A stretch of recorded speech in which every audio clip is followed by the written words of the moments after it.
চলে এসেছি তোমাদের সাথে গল্প আড্ডা দিতে। আজকে আমি করছি সোয়াবিন, আলু, পেঁয়াজ কলি, মটরশুঁটি দিয়ে একটা ফ্রাই।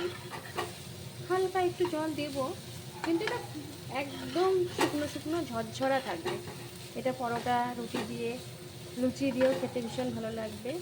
তো আমি এখানে গরম তেলে সাদা জিরে, শুকনো লঙ্কা, তেজপাতা ফোড়ন দিয়ে এখানে আমি এগুলো ভালো করে সাঁতলে নিচ্ছি হলুদ আর লবণ দিয়ে।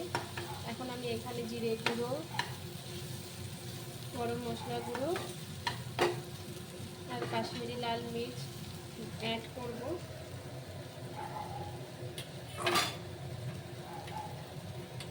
এখানে আমি কাশ্মীরি লঙ্কা অ্যাড করছি।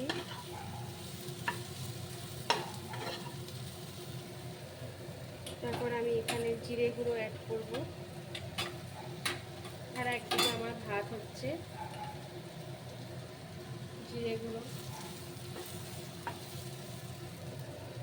সমস্ত মশলা আমি একটা বাটিতে নিয়ে নিয়েছি। আর সেখান থেকে আমি এভাবে করে দিয়ে নিচ্ছি সামান্য একটু জল। যেহেতু এই মশলাগুলো রয়ে গেছে, একটু জল দিয়ে ভালো করে নেড়ে চেড়ে আমি জলটা এখানে অ্যাড করব। একদম গা মাখা মাখা, একদম বেশি জল দেওয়া যাবে না, তাহলে এটা রুটি পরোটা দিয়ে ভালো লাগবে না খেতে। ভালো করে এটা মিক্স করে আমি একটু ঢাকনা দিয়ে ঢেকে দেব। তারপর আমি গরম গরম সার্ভ করব। গরম ভাতেও ভালো লাগবে, কিন্তু এটা বেশি ভালো লাগবে তোমার পরোটা, রুটি, লুচি।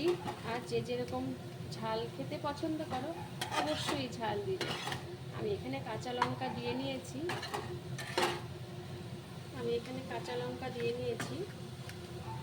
তো টাটা বন্ধুরা, তোমরা বানিয়ে এটাকে চটপট খেয়ে ফেলো।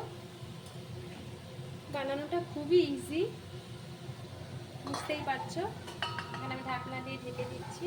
তো তোমরা এইভাবে করে নাও। আলুটা একটু ঝিরি ঝিরি করে কাটবে, পেঁয়াজ কলি, মটরশুঁটি সেগুলোও ছোটো ছোটো করে কাটবে।